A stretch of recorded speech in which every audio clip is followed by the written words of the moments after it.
사람을 다루는 능력. 자, 우리가 아까 추종 직원을 만드는 거 첫 번째, 금전적인 만족은 보상으로 해라. 두 번째, 채용과 해고에 대한 얘기를 했습니다.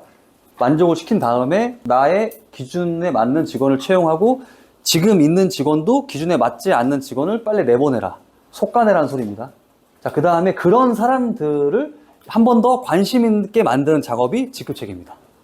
이제 속가낸 그 사람들을 가지고 누가 더 위고요, 누가 지시할 거고요, 누구는 더 관심 갖고 일하세요. 대신 그에 합당한 대가로 급여를 보상해드릴게요.가 되는 거예요. 자, 그래서 여기에서 핵심은 그거예요. 우리가 대부분은 서로 급여를 모르시는 상황이 많으실 거예요. 이 수업을 들으셨다면 서로의 급여를 알게 하세요. 그래서 사원인 아주머니도 주임이 되기 위해서는 저 주임님처럼 내가 대표님 말씀 잘 듣고 저 정도 스킬을 가지면 나도 진급할 수 있구나라는 멘토가 있어야 돼요. 내가 누구 등을 바라보고 따라해야 되지를 정해주셔야 돼요. 대표님들도 주변에 나보다 매장 수 많거나 나보다 마케팅 잘하는 사람 등을 보고 따라가잖아요. 근데 우리 매장에서는 그런 걸 안 해놓으시면 안 되겠죠? 이 중에 늦게 들어왔는데 내가 급여를 더 많이 주는 사람이 있으니까 이걸 자꾸 못하는 거거든요. 그때는 한번 하는 작업이 있습니다. 직급체계를 조정하는 작업이 필요합니다. 저희 컨설팅 회원님들도 마찬가지고 다 조정합니다. 경력직 같은 경우도 오래 안 됐지만 더 많이 주는 경우도 있고 그건 다 수당으로 보상을 합니다. 급여는 똑같이 주고 수당으로 보상하면 되거든요. 그냥 경력 수당 이렇게 해서 보상해 주면 되거든요. 자, 그래서 우리 매장에서 직급이 높은 사람은 일을 더 빨리빨리 잘하는 사람이 아니고 사소한 걸 관심 갖는 사람. 저는 그래서 매장에서 자판기가 먼지가 이렇게 안 묻어 나오거나 매장의 이 온도나 음향 관리가 잘 돼 있거나 또는 화장실 손세정제 관리가 잘 돼 있으면 이 매장은 더 볼 게 없다고 생각해요. 이미 다른 건 다 잘하고 있을 거라 생각합니다. 사소한 걸 잘 챙기면 이미 눈에 보이는 거 다 할 거예요. 상도 잘 만들 거고 지나가다 뭐 다랑이 떨어지면 주술 거고 눈에 보이는 거 다 할 거 아니에요. 저는 사소한 것만 체크리스트에 좀 올리기 좀 잘 합니다. 사소한 거를 사진 찍어서 올려달라고 하거든요. 화장실 뭐 이런 거, 담배 이런 거. 사소한 거를 그러면 관심을 가져야지만 보일 거 아니에요. 결국 저는 직급이 높은 사람은 관심을 사장님처럼은 아니지만 그래도 가급적 많이 가져주는 사람이 그냥 직급이 높은 사람 생각합니다. 그래서 저는 직급이 높은 사람들을 훈련시킬 때 항상 이 얘기를 해요. 우리 매장에 존재하는 목적이 오늘 온 고객이 만족하고 다음번에 재방문하기 때문입니다. 재방문하지 않으면 우리 매장은 매출이 줄어서 우리가 같이 일할 수 없습니다라고 이제 직원들이 한 명 한 명씩 나가야 된다고 얘기를 하거든요. 그리고 재방문하지 않는 것은 아무 의미 없는 서비스를 하고 있는 거라고 생각합니다. 재방문을 신경 쓰지 않는 어떤 말투나 아니면 어떤 행위는 그 초반에 그런 것도 좀 교정해주는 작업이 한 6개월 필요해요. 네이버 영수증 리뷰 이벤트 저희 뻥튀기 주고 있는데 리뷰를 올릴 때 사진을 2장 찍고 이렇게 올려야 되는데 사진을 안 찍고 올리신 5번 이상 반복적으로 재방문했던 고객이 있었어요. 단골까지는 모르겠고 단골 정도가 되기 직전 단계의 어떤 재방문 고객이었는데 저희 이제 홀에서 일하는 이제 대리님이 저희 사진 꼭 올려주셔야 된다. 안 올리면 못 준다라는 식으로 얘기를 한 거예요. 나 그래도 지금 거의 단골인데 그냥 해줄 수 있지 않냐라고 해서 그때 제가 대리님 일단 잘하셨지만 저희 매장에서는 이게 포커스가 있다. 그 재방문 하는데 도움이 되지 않는 방향성이었던 것 같다. 다음에는 그냥 드려라. 재방문 하는데 저한테 허락 안 받고 모든 의사결정 해도 된다. 그건 어차피 저도 그렇게 했을 거다 라고 말씀드렸거든요. 우리가 매장에서 어떤 일을 겪을지 솔직히 알 수가 없어요. 수백 가지예요 솔직히. 그냥 요거에만 포커스 맞춰져 있으면 우리 다 비슷한 결정할 거예요.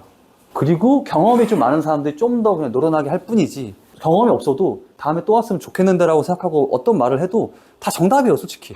정답 아닌 게 없어요. 다만 그게 노련한 정답이냐 좀 덜 노련하냐의 뭐 그런 차이인 거지. 손님이 보기엔 다 정답이에요. 직급이 높을수록 고객과의 간극이 멀어지잖아요. 이렇게 멀잖아. 알바랑 고객이랑 너무 멀고 사원이랑 고객이랑 멀고 주임은 그나마 좀 가깝고 매니저가 가깝죠. 부점장 가깝고 사장은 아예 밀착돼 있죠. 결국 고객과의 간극이 좁은 게 직급이 높은 거죠. 고객이 뭘 궁금해하고 뭘 원하고 뭘 불편해하고 그런 거에 대한 간극을 잘 캐치해야 되는 거죠. 고객이 하고 싶은 말을 대신 전달해주는 사람이 직급이 높은 사람입니다. 왜냐면 사장님 정도 돼야 고객이 분명히 저 불편했을 텐데 이거 딱 알잖아요. 직급이 높을수록 또 뭐가 더 다르냐라고 봤을 때 저는 솔선수범할 수 있는 사람이 우선 직급이 높은 사람을 생각합니다. 솔직히 한 1년씩 다니면 다들 비슷비슷해요. 일하는 거는. 그러면은 1년씩 일하는 사람들끼리는 누가 더 직급이 높아야 되냐고 봤을 땐 더 먼저 출근하는 사람, 더 먼저 힘든 일 하려는 사람, 이런 분들이 다른 사람들이 이분을 따라가죠. 항상 일찍 오고 항상 힘든 일 먼저 하려고 그러고 그런 사람들이 우리를 이끌었을 때 악유가 없는 건데 그게 아니고 일만 빨리빨리 하는 사람을 시켰을 때는 분명 분쟁의 소지가 있어요. 저는 그래서 직급마다 출근 시간을 정해놓은 거거든요. 책임의 범위의 확장. 그냥 더 많이 책임지는 사람이에요. 원래는 테이블 잘 닦는 것만 책임지면 되는데 넓어지는 거죠. 음식이 머리카락이 안 나와야 되는 것도 책임져야 되는 거고 재고 관리를 잘하는 것도 책임져야 되는 거고 고객이 만족시키는 것도 책임져야 되는 거고 뭔가 책임의 범위가 그냥 제일 넓어지는 거죠. 그러면서 문제 해결력이 좀 높은 사람을 생각하고요. 희생과 헌신이라는 단어는 의미 없는 단어이고 저는 관심이 많은 사람들은 이렇게 비춰진다라고 역으로 얘기합니다. 가끔 직원들끼리 너 못하러 그렇게 매장에 희생해? 저는 직원들한테 관심을 많이 가지면 가질수록 이런 말을 많이 들을 거다라고 얘기하거든요. 저는 매장에서 일의 범위를 이렇게 설명을 꼭 해줘요. 고객과 관련된 일을 우리가 하기도 하고 매장 관리 관련된 일도 하고 직급에 따라서 우리가 해야 될 또 책임 범위의 역할이 있다. 이런 세 가지 일을 하나의 일로 봐라라고 얘기하거든요. 왜냐면 이렇게 설명이 돼야 매니저분이 점장님이 제가 이런 일까지도 해야 돼요? 라고 뭔가 이 업무를 구분하지 않아요. 그래야지. 저는 매니저나 점장은 어떤 일을 잘하는 사람이라기보다는 귀감이 되고 본보기가 되는 사람, 평소 행실이나 이런 게 누가 봐도 매장에 되게 관심이 많고 누가 봐도 부지런하고 그런 사람을 진급시켰을 때 전 단 한 번도 그 친구를 누군가 말하는 구설수에 오르는 적이 없었어요. 근데 그게 아니고 좀 빠른 확장을 위해서 주방호를 다 볼 줄 안다고 해서 시켰을 때는 항상 구설수에 올라요. 그러니까 실제로 직원들도 직급이 높은 직원을 따를 때는 그 사람이 잘하는 스킬이 아니라 그분에 대한 우호적 감정이 먼저인 거예요.